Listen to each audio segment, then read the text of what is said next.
Cuando Néstor Kirchner era gobernador de Santa Cruz, apoyó la gestión de Menem y la elogió diciendo que era el proceso de transformación y cambio que el país debía llevar adelante y que Menem había sido el que más había escuchado a la Patagonia desde la época de Perón. Compartieron 7 veces la boleta electoral.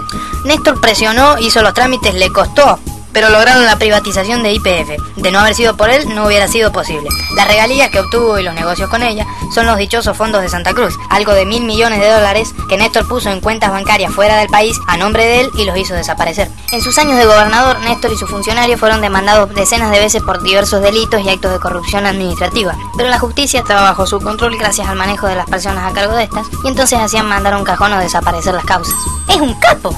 En 2002, Eduardo Duhalde se retira de su corto periodo de presidencia y presenta a su candidato, Néstor Kirchner, el cual fue elegido por el 22% de los votos, y Menem, que tenía el 24%, se baja de la segunda vuelta, dejándolo asumir en el 2003. 4 años después, al cumplir su presidencia, Néstor presenta a su esposa como candidata. Cristina gastó más de 7.853.000 pesos en 5 viajes al exterior como candidata por Francia, Ecuador, Venezuela, México, Estados Unidos, España, Alemania y Austria, con algunos gastos como habitaciones de lujo de $3.420 la noche, coches con chofer a $700 diarios, cenas de $300, $8.570 en propinas dejaron, más de lo que dejaría Bill Gates, y otras cositas como alquileres de aviones y vinos de $160 la botella. Según el oficialismo, el gasto de campaña de Cristina fue de 17 millones de pesos, pero investigaciones de organizaciones y periodistas determinaron que son 130 millones de pesos con fondos públicos, es decir, los pagamos nosotros. En propaganda oficial para la televisión, durante 2007 se gastaron 270.729.000 pesos. Cristina gana las elecciones con el 45% de los votos, en una jornada con mucha abstención y voto en blanco, con la habitual compra de votos, la denuncia de falta de boletas de la oposición, y durante la campaña no dio entrevistas ni participó en debates, y con aportes financieros un poco raros, como de parte del narcotráfico, del ejército, de Marsans.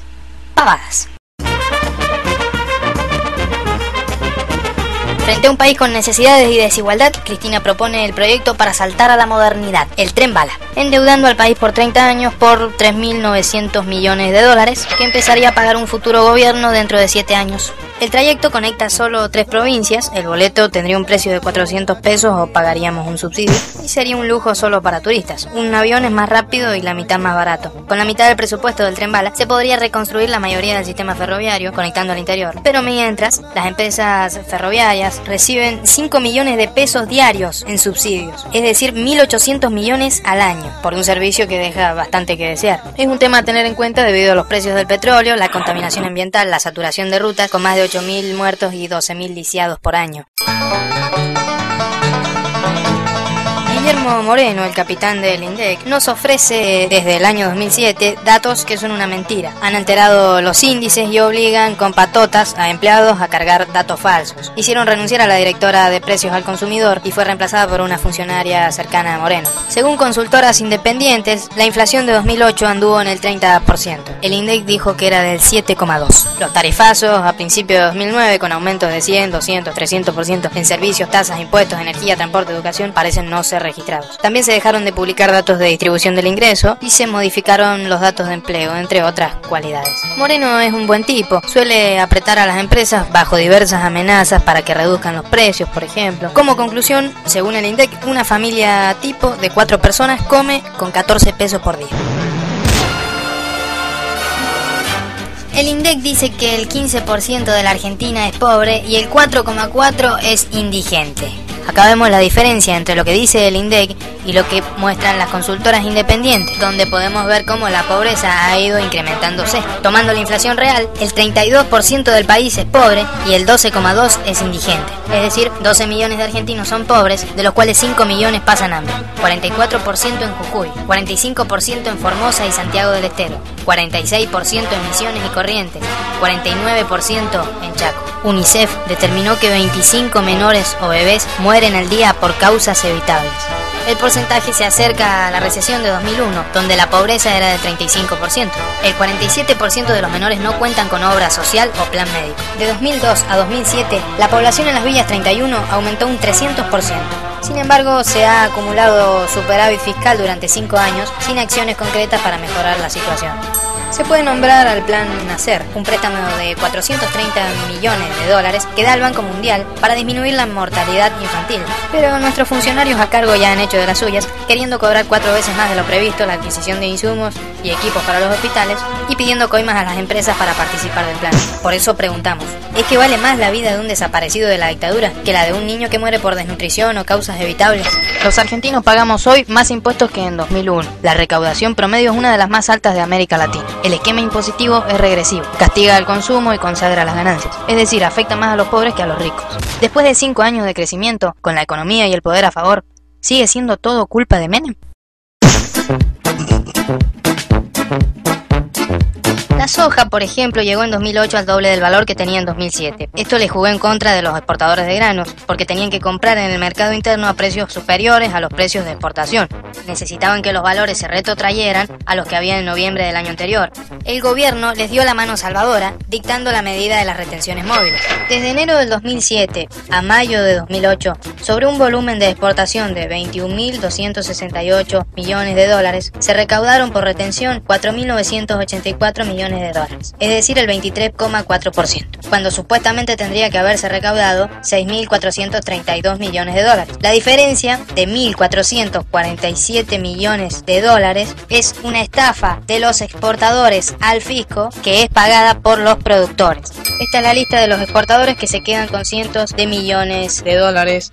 Decían que la medida era anti-oligarquía, pero no son diferenciales, meten a todos en la misma bolsa, pequeños, medianos, grandes productores, pool de siembra, beneficiando a exportadores como Cargill, Dreyfus, Punch and Board, la aceitera general de ESA, del senador oficialista Roberto Urquía, el mayor productor de harina y aceite de soja con puerto y tren privado, entre otros, que se apropian de 1/3 de la renta agraria, compran a pequeños y medianos productores al precio más bajo posible, estafan al fisco, cobran las retenciones extrayendo millonarias ganancias, tercerizan las exportaciones y monopolizan la comercialización de insumos. Decían que la medida permitía la redistribución de la riqueza y resulta que no es coparticipable, por lo tanto esa plata no vuelve a las provincias y va a la caja del gobierno nacional para que la use como quiera. Además no va a haber recursos para los caminos, hospitales y viviendas en el interior, porque este fondo se iba a nutrir con retenciones, cobrándose a más de 35%. Mientras que lo recaudado anda en el 24%. Decían que era para impulsar la producción y resulta que este tipo de medidas llevan al pequeño o mediano productor a que alquile sus tierras a grandes pools de siembra, puesto que trabajarlos le es menos rentable. El 60% de la soja del país está en un puñadito de megaterratenientes, que representan solo el 4% del campo. Estos nuevos megaterratenientes son Cresut, del grupo Edelstein, y grandes propietarios yanquis, Adecoagro, de George Soros, Liag, de uno de los principales terratenientes australianos, y Grobocopatel, uno de los principales pools de siembra de soja. La medida de aumentar las retenciones de manera indiferenciada para los 60.000 pequeños productores fue tomada por Kirchner en las oficinas de Puerto Madero que le presta el mayor terrateniente del país, Eduardo Edelstein, el dueño de Cresut. Hagamos una comparación. Luciano Miggins, el gran criticado de la sociedad rural, tiene 2.200 hectáreas en la provincia de Buenos Aires. El grupo Bember, 143.000 hectáreas. El grupo Werdein tiene 100.000 hectáreas en la provincia de Buenos Aires. Liag tiene 120.000 hectáreas. Grobocopatel opera sobre 120.000 hectáreas. Adecoagro, del grupo Soros, es propietaria de 200.000 hectáreas. Y por último, Cresut, de Eduardo Edelstein, opera sobre 600.000 hectáreas. La administración Kirchner favoreció la expansión de estos grandes grupos, en buena parte extranjeros, y permitió que gozaran de beneficios impositivos. El gobierno habla en contra de la sojización, pero han sido sus políticas las que han favorecido a los grandes pools de siembra y a los monopolios exportadores, empobreciendo a los productores lecheros, avícolas o de otros cultivos. Grobocopatel viajó a Venezuela en el avión presidencial invitado por los Kirchner y Chávez para dar lecciones de cómo hacer negocio con la soja. El productor declaró con claridad el objetivo de los grandes pools de siembra, que es sacar a los pequeños productores. Además, los Kirchner han alquilado terrenos fiscales militares a Grobocopatel y a Adecoagro. Y bueno, alguien avísele a los muchachos quién es la verdadera oligarquía rural. Cabe destacar que durante 2008 el gobierno gastó más de 12 millones en propaganda contra el campo. Y ya en 2009, con la caída de los precios internacionales, la sequía, el paro y la recesión, la situación para los productores es totalmente distinta. Pero Cristina sigue hablando de ganancias extraordinarias.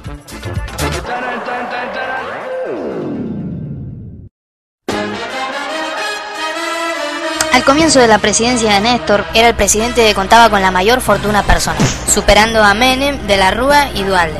Durante sus 4 años de presidencia, su patrimonio aumentó casi 11 millones, hasta llegar a 17.824.000 pesos. Esta es una de las cosas por las cuales ha sido denunciado. La pareja presidencial tiene 41 propiedades, 19 casas, 14 departamentos, 6 terrenos y 2 locales, la mayoría en Ríos Gallegos. Una